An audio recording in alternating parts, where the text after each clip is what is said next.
This week, HVAC 360 salutes ASHRAE.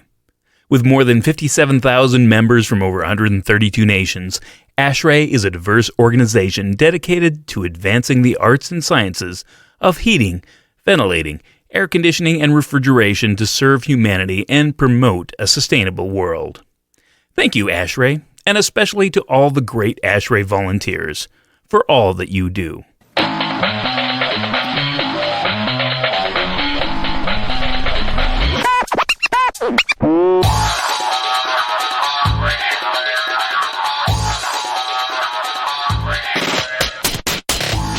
Hey everybody, welcome back. Matt Nelson here, your host for HVAC 360, helping you be the best and the brightest in the field of HVAC. I want to thank you so much for making this podcast part of your day. I really do appreciate it. You probably noticed that I changed up the beginning a little bit. Don't worry, I'm going to be back to thinking about more humorous ads in a while, but I just wanted to take a break and thank a couple of organizations and manufacturers this holiday season for the good work they do. And then I will be right back at it. So, what do we have up on the docket for this week? This week, we're going to be talking about a lot of people's favorite topic, cash, scratch, moolah. Specifically, we want to focus on what we can expect to make as an HVAC engineer or an HVAC designer. So, let's dive right into it. Obviously, we're going to be talking about money in this episode, so fair warning, the information is only as good as the day this is published. So, although some of my thoughts are going to be timeless, the same cannot be said for the monetary figure. So, you want to be able to do your own research when the time comes. So, in general, this is for people wanting to get into the industry or change from a different industry to this industry. I guess that's the same thing. If you're in the industry, you probably already know what the salaries are in your area. This also might apply for if you want to relocate from one area to another. So you might want to be able to do some research there. A couple of things, and this topic comes from a couple of questions that I get from listeners, and I just kind of wanted to put my thoughts into an episode.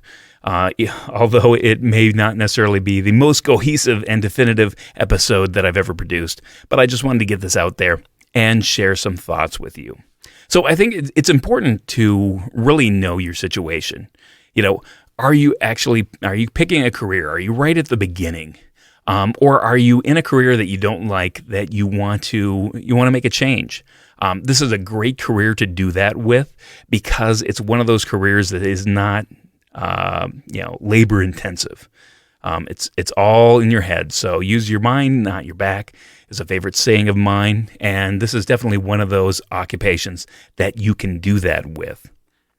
You know, are you going to be another thing you want to be? Are you changing locations? Like I said, is this something that you're going from, a small town to a big city or a big city to a medium-sized city? Is this something where you're like, you know what, I'm just tired of the winters. I want to go someplace that's nice and warm and never have to deal with snow shoveling again.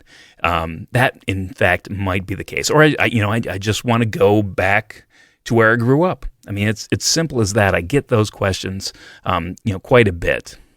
Also, do I need to, I guess another question I have gotten is I'm in a different industry, but I need to make a certain amount of money. So what can I expect to make when I make that leap? So those are all some of the things that you have to kind of marinate on and think about when you're talking about becoming an HVAC engineer. Now, I'm not necessarily going to get into what that means to be an HVAC engineer because we're just talking about numbers here and some things about job hunting and things like that. Another thing you want to know is you want to know what your assets are. What your education, what your past education, what you're going to bring to the table, what you might need to supplement. If somebody has a career that, they might have an associate's degree, maybe that's, you need to think about increasing that to a bachelor's degree and changing that. And does that apply? So those, again, you need to think about that. What do you have as far as experience? A lot of people, when they change vocations, they really they really need to take that experience that they've had. Any experience is great experience. And I think that you just need to not necessarily discount that. I think you need to take that and you need to say, hey, you know what? I can reapply it. And, there's really kind of different areas that you can kind of focus on. And realistically, people, when you get into this job market, you want to be able to make that connection with people. You want to be, your attitude really plays a big part in whether or not, when you interview for a job, whether or not you're going to get it. And obviously, there's probably a bunch of different podcasts, a bunch of different resources, about interviewing and things like that. So I'm not necessarily going to get into that. What certifications do you have? Is this something that you can get a professional engineering license? And that's really kind of critical, because that's kind of going to determine whether or not you're going to be, an engineer or a designer. And, that's definitely a thing. It was interesting in doing some of the research. I didn't see as big of difference really between those two, but certainly in general, you're probably going to make less. Whether it's like 10% less or whether it's going to be 20% less as a designer. And that's typically somebody that I define as somebody who doesn't have an engineering degree that they can fall back on. So a designer typically is going to be somebody who, got into the industry or gets into the industry and doesn't have that engineering, bachelor's of engineering, and they just work their way up. Truth be told, I know a couple of people who are designers who are really better than most engineers out there. So, it's nothing to, you don't want to discount those designers out there.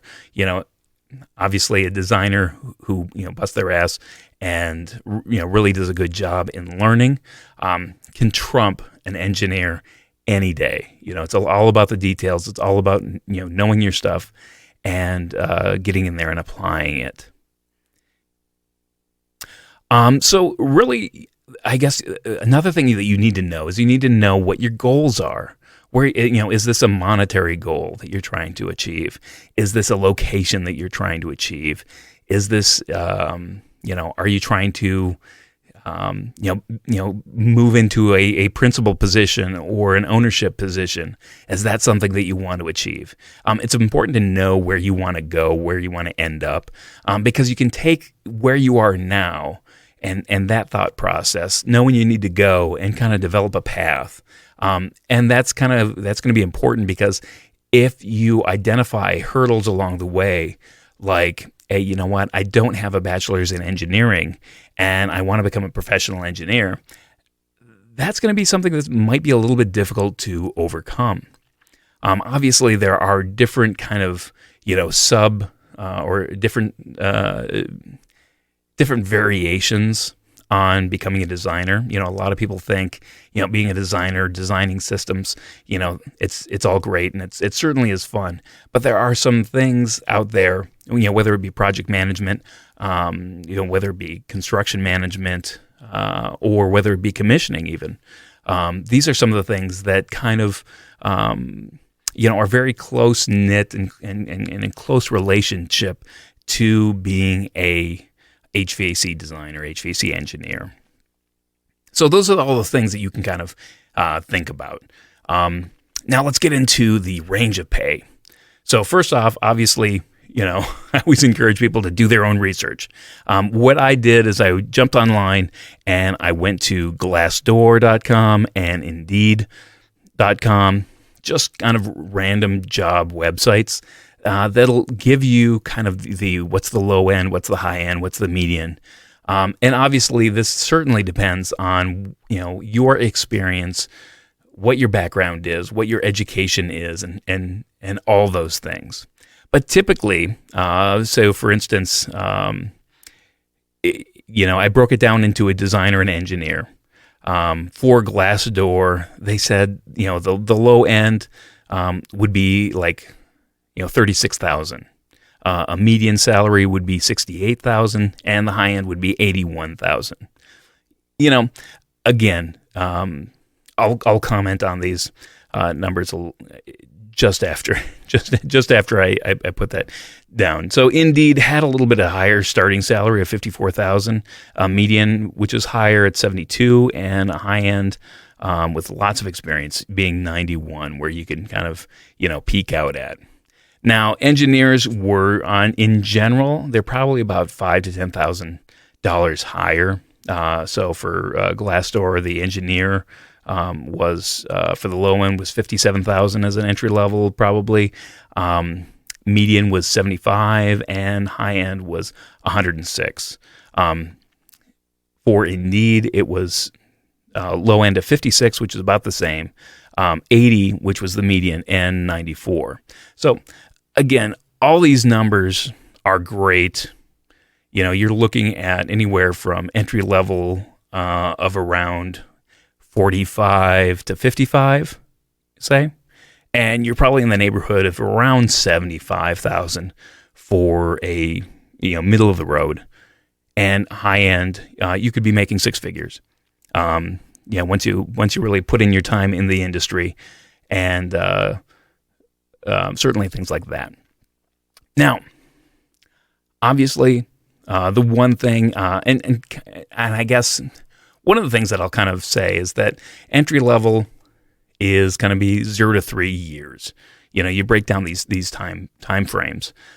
This is typically out of school, no experience, and it is going to be what they would determine as kind of a pre-PE, professional engineering.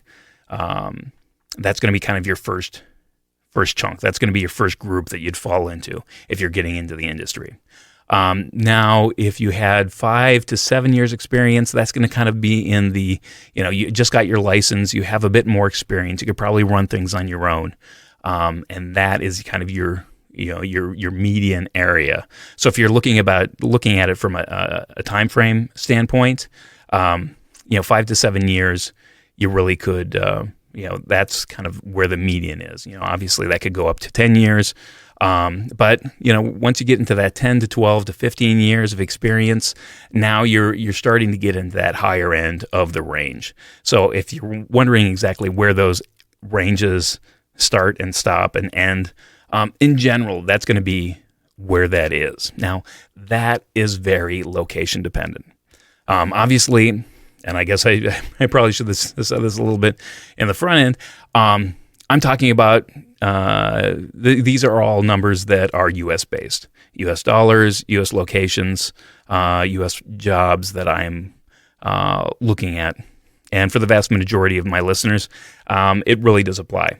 Other than that, some of the other topics that I might talk about would help more of the international audience. So obviously location, that is very dependent. I always say that, the cost of living, whether you're going to be in New York City or whether you're going to be in Indianapolis, whether you're going to be sort of like a mid-range city, is going to make a difference. And not only from a standpoint of cost of living, because that certainly does apply.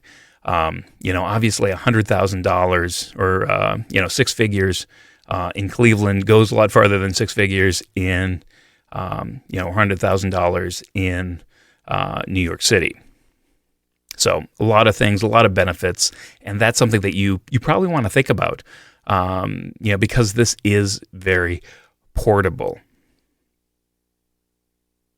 Obviously, the number of job opportunities, that plays into effect as well. Now,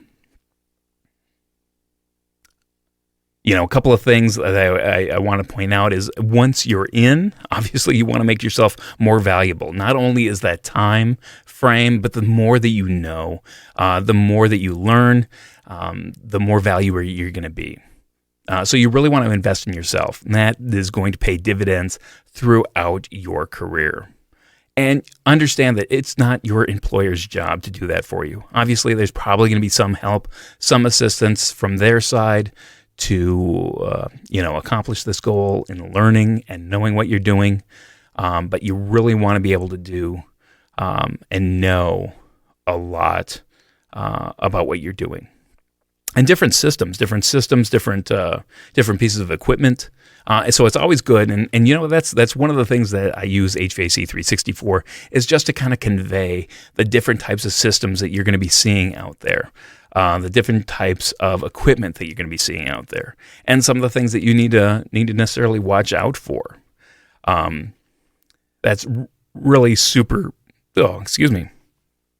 That's really super important. So some of the questions that I get when I'm talking to different people is, say, for instance, if you're making over six figures now, but you need to transition, can I make the same amount of money? So the easy answer is, typically no, because it's going to take some time. Depending on how your experience transfers. Some people, it's going to be a lot easier than others. But, that's one of the things that I really love about HVAC, is that you can go, from New York City to Indianapolis to, Nashville to, Miami, LA. And anywhere there's buildings, you're going to have an opportunity. There's going to be somebody there that's designing projects. When I talk to, middle schoolers, that's typically what I like to kind of convey, is that the one great thing about this is that I'm not just locked into making widgets. If you make widgets all your life and all of a sudden something changes in the economy and nobody wants widgets anymore, you're kind of stuck. You really have to learn a new system, and it's not always easy. But generally speaking, if you go from area to area, you can always get a new job. The worst thing that can happen is that you got to know a couple different things about the codes, or buildings like this typically include systems such as X, Y, and Z. So that's really the thing that you can really encouraging about getting into the HVAC world is something like that. So that was that question. Also, what if I'm a technician or I work in facilities? Will additional schooling or classes help me? My answer is not necessarily. I know that there are a lot of excellent programs out there, but depending on what you're looking at, if you've been doing residential, you're a residential technician for HVAC, you might want to get additional schooling. You might not have the exposure to some of the systems that you're going to see on a commercial level. So if that's the case, it'd probably be worth it. But, again, I would caution you on spending a lot of money. The fact is that if you're like, hey, there's this program and it's going to be, thousands of dollars to kind of go through the program, and it might be over 2 years. Think about what you could spend that money on otherwise, because realistically, this is not rocket science. If you can find some things that are more focused, that can help you get up to speed quicker, I think your money is better spent that way. Especially if you're coming from, say, a facilities or a technician's standpoint, and your educational background might be an associate's degree. It might not necessarily, if you're not going to be able to get to that next step as far as becoming an engineer, getting that bachelor's in engineering, and as far as the U.S. goes, ABET accredited engineering is very important, because you need to know exactly what qualifies, what will qualify you to become a professional engineer. So if your career path, you can get to that professional engineer with the education that you have, or if you can supplement that education and get to that level, that's going to be something that you want to jump on. If you're really dedicated to being an HVAC engineer, if you can get to that professional engineering license, that's going to be your golden ticket, because that really sets you apart and gets you into a different echelon. That being said, obviously, being an HVAC designer, completely okay. And it's all about knowing stuff. So don't worry about that if you're, a technician and you're like, what, if I have to haul another compressor up a set of stairs, it's going to kill me. Yeah, definitely this might be an option for you. Facilities guys, they want to, they like the idea of knowing systems or designing systems. And especially from this standpoint, your experience is really gold to the designers, because a lot of designers don't get that feedback from the field, from working on installed equipment, working in knowing what goes wrong in reality. They just have a designer's mentality where they're like, okay, this should work. This is great stuff, and it's brand new. But what happens when the equipment gets old and needs to be, it's broken and needs to be replaced, needs to be fixed? They don't have that perspective to improve their designs like that. So don't think that you're coming at it from an inferior position. You just have to understand and kind of value the experience that you already have. So don't throw that out. Use that, and just be smart about it. Again, if it's just for a certificate, it's probably not worth it. But again, if it can get you to that next level, then I might consider it. Obviously, if I want to change locations, what can I do? This is where ASHRAE gets back into it. And in fact, again, going back to the technicians wanting to take classes, ask somebody who's, actually an HVAC designer, HVAC engineer. Try to find those people and ask those questions. Do you think this would help me get into the industry? If it's not the case, then that's going to be somebody that you can use as a mentor. Take their advice. As far as changing locations, ASHRAE has chapters all over the place, and there is no better way to be able to identify people and to start networking even before you even change locations. You can do that.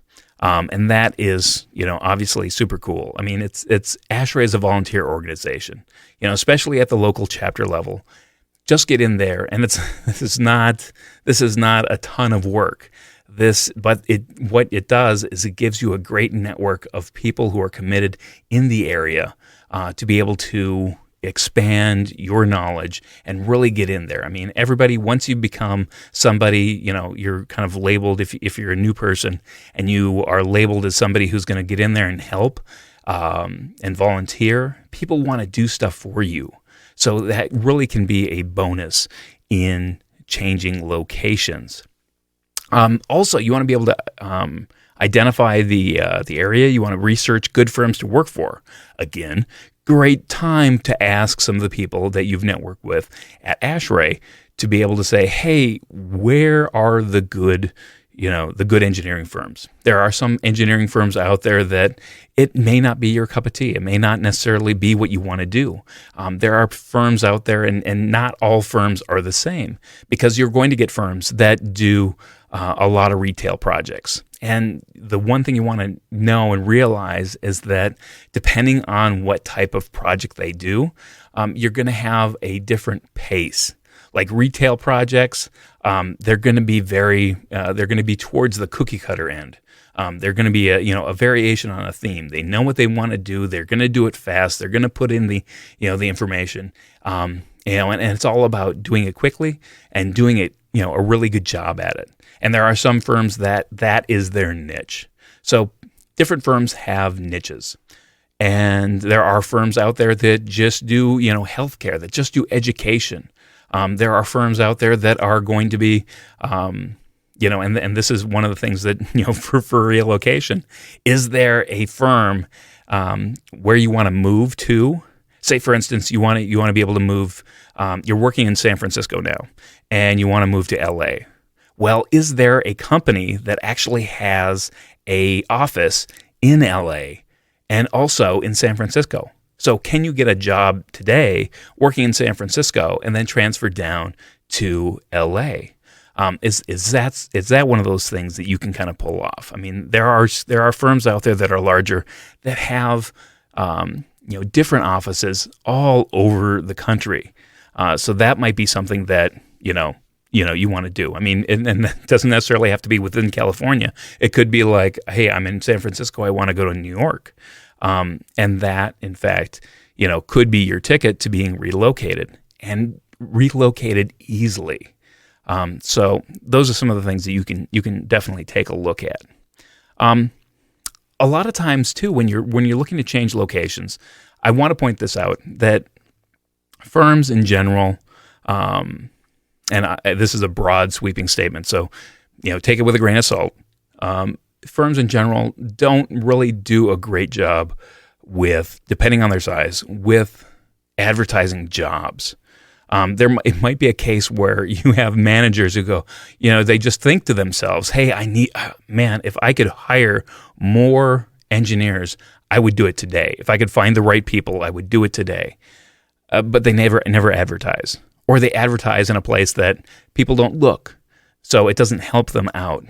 So if you find a location or a organization or a company that you want to work for, go ahead and reach out to them. Reach out to the engineering manager. Obviously, if you call up and want to talk to the mechanical engineering manager, that's going to get you right to a specific person in an organization. And usually there is that type of person. There's usually an engineering manager or a mechanical engineering manager, and you can kind of call in and get right to them and figure out who that person is. Obviously, use things like LinkedIn to figure out exactly who's what in a company. So you can do a little bit of research on your own, and that's a way to kind of get in there. So those are some of the ideas if you want to change location, or if you just want to kind of I guess those are some great ideas just to do a job search. Now, I get a question all the time. What about going through a placement service or so-called headhunters? Now, I do have a couple opinions on that. Understand that their fees are pretty high. So if a company goes to a headhunter or a placement service, the fees could be in the 20 to 30% range of your annual salary. So when you think about it, if your salary was, say, $60,000, it may be $12,000 to $18,000 just to find a candidate like you. That's the kind of fee that companies are paying. So when I say, hey, go direct to the company, that might be your best bet. Realize that you could be saving them thousands and thousands of dollars. So typically very expensive. And, in my experience, they don't really know the HVAC or the engineering community real well. They have a lot of candidates. They're trying to make it, trying to make a match and play matchmaker, but they're not, they're more interested in letting the employer make the determination on whether it's a good match or not, rather than trying to be selective about it. I mean, they're obviously they're going to make they don't want to be wasting the time of the employers, but in the same regard, if there's somebody who generally fits the description that the employer is looking for, they're going to go for that. I guess that's another thing, is that the description. If you're like, okay, you know what, I'm gonna search up on some of these job boards, and I'm gonna try to find a company that is looking for something, and you look at the description, you're like, that doesn't match me. That doesn't fit what I do, what I would bring to the table.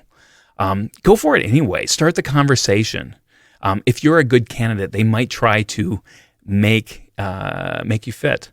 So, or find a position for you. They're like, well, you know what? I've been, trying to find a senior engineer for, 2 years now with no luck. And here is a engineer with some experience. Might as well go with somebody that, that I can find, rather than somebody that I've been searching for a long time and have no idea where they're at, and have not had much luck. Lastly, about the headhunters, obviously, going through that process is better than nothing. It's better than staying unemployed. It's better than, obviously you should not necessarily be looking for a job. Your optimal situation would be that you already have a job that you want to transition from, and you're going to another job. That would be the ideal situation, and you don't want to necessarily quit one job before you can find another one. But, you really sometimes you get in a hard play, in a real jam, and you want to be able to get employed. You want to start making money again. So that's kind of the situation where placement services may do you a good. But again, I would caution you. I know I've heard before about placement services charging you as a candidate fees, trying to get money out of you, and that's something that I have not. I don't condone, and I haven't necessarily seen it.